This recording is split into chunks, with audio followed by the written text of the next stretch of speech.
Hello familia. Mimi kuna kitu niligundua kwamba duniani kuna watu wengi sana ambao bado ni wa slaves wa maisha yao ambayo yaliyopita.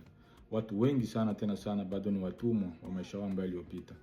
Na hicho sio kitu kizuri kwa sababu yaliyopita ameshapita. Hakuna tena kenye unaweza fanya.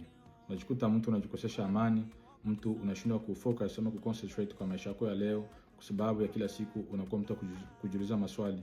Ningelijuaga ningefanyaka hivi, ningelijuaga ningeendaka huku, ningelijuaga singefanyaka hiki na kile.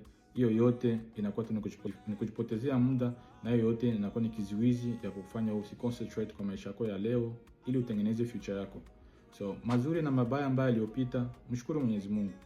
Na kwa makosa ambayo ulifanya ikuwe kama vile funzo ya maisha yako ya leo na ikusaidie ili ukuwe mtu wa kufanya maamuzi mema.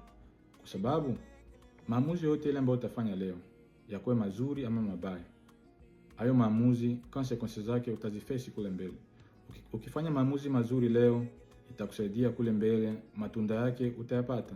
Na ukifanya maamuzi mabaya leo, consequences zake utazivuna kule mbele. Haijalishi iwe baada ya miaka 10, miaka 20, siku moja tu consequences ya maamuzi yako mabaya utaiface.